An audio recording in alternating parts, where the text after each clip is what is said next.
Hi everyone, and this is going to be the video about the workflow after wireframe. And I'm just going to go kind of fast through it, talking a little bit, but kind of fast going through it, so you can see how it actually goes once you're set up. And by setting up, I mean, understanding the principles of wireframe and drawing it. And the other very important thing is the seam profile that you're using. So the seam profile is basically all of your seams that you're using in your production. You can write them all down and define them, or use them over and over in your production with the Fabricator. We will just use for this one imperial or metric default. We'll use metric default because my document is set in metric, but you will edit your own and you will use your own seam profile. And for this thing, I cannot recommend more than to take the time and to understand how to really set them and what it implies, like what actually can you do. And you can do with the settings that we have, you can do any kind of seam with reinforcement, without reinforcement, extended, shortened, whatever you want, with just a few basic settings. Okay, so let's go into it. Check if you're connected. If you're not connected, approve it. And you can just immediately, solve it on production level. We already did our wireframe, so this is now if you're buying a day pass, let's say, you can get the status to this level and then just do the rest, make a few projects in one day easily. So once the wireframe is solved, it will return the 3D mesh and the 2D panels. So we will now output this. When we click output, what happens is you get these two, and you have the production patterns down here. And this is the base where we need to add the seams. So right now I will not go into window drawing. We'll do this in a separate video, but right now I'll just put this like that. You can just, they all come in grouped. I'll quickly ungroup all of this. And now I'm going to set my seams. They all come out as default as a seam, which means that when I run the 2D solver, it will add seam allowance by default to all of these edges. So right now, these are all without seam allowance. You can see that these lines are broken up, and I will join them because if I don't join them, the reinforcements are going to be broken up as well, and you may want that or not. So here I'm just using the simple join command. You can use a button or a shortcut or whatever. I'm using shortcuts. And yeah, once you have all of these joined, selected, but it would be easier if I did not. So I will set these to be reinforced. So I will go down here, metric default seam profile type, you select from the list, and this is the one that I'm using, binded edge with 50-meter reinforcement. Okay, these two as well, and probably these as well. You can do them all in one pass, select all of them. That here I will use my zippers. So this is the one with the flap, and this is going to be without the flap, just a regular zipper with a 20-millimeter fold. Now here and here, I want pockets, but I also want them here, here, here, here. So I'll select here this one, 25-millimeter tube with 20-millimeter release. You can use different pocket types on different parts. And now I will just mark where my pockets are ending. On this one, it's going to be here to here. On this one, it's going to be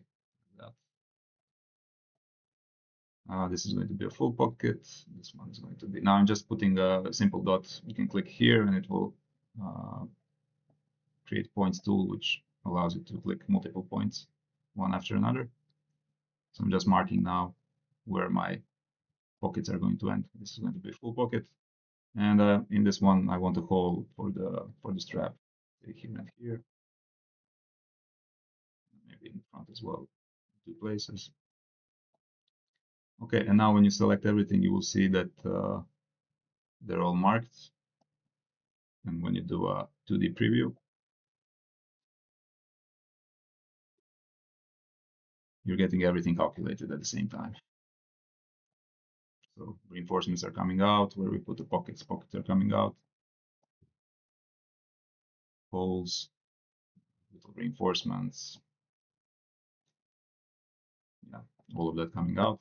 And all of this is customizable. So through this here list, you will make your own list. You will make each of these your own, and you can just reuse them over and over and over. This is showing you a preview. If you want to change something, you can always change. Add something here different. We want a reinforcement here, we want, but again, and it will create that reinforcement here. If we want it back, just put it back to seam. Run everything. It's gone. And now you just output the 2D panels, and this is it. This is your basic. You're getting everything out. I had the prefix B here, or we can remove that. Everything is coming out with a B. Run it again. So this prefix is used if you want to tag with different numbers, the 2 different parts. So you see now everything is coming with a single number, with a single numeration. And you can do it separately in a way that, say, we just say this is going to be spray hood. And I'm not doing anything fancy here. There's no commands. I'm just the join, the point command. That was everything. So everything is coded in these. There's no offsets, no nothing. Just need to click, set, join, and you can maybe split some panels if you want. But this is now coming out as if we output it, it's going to come out like that. This one is going to be let's say B. It's going to be Bimini.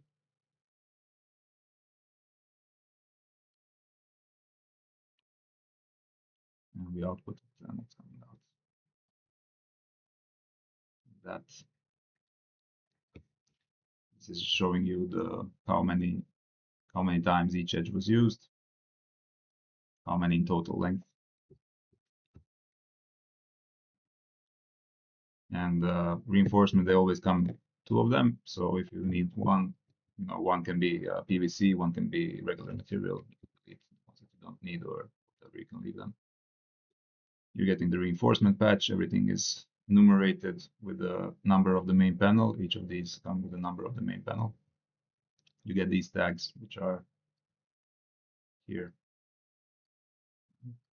These layers are coming in, and these layers are also customizable depending on your cutter options. So if you go settings and output layers, you can define everything here, the color and the sub layer and all that. Yeah, this is it. So from here you take it to nesting, or you want to add any details or manually change something, you can do that. But from here you're free to nest and go forward. Just watch out for these tags only for nesting. For nesting, you will not use this layer or this layer, so the 2 seam and map layers. But everything else goes. The pen goes, and match marks, everything goes.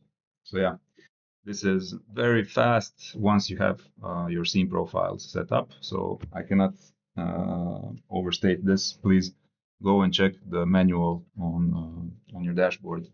Check the manual how you set these seams. I will do a video just for a quick explanation, but it's kind of like mental arithmetics that you need to maybe read through a few times and do it yourself a few times, really to understand it. But it's like the basis of your work. So creating your own scene profile that you're going to use over and over.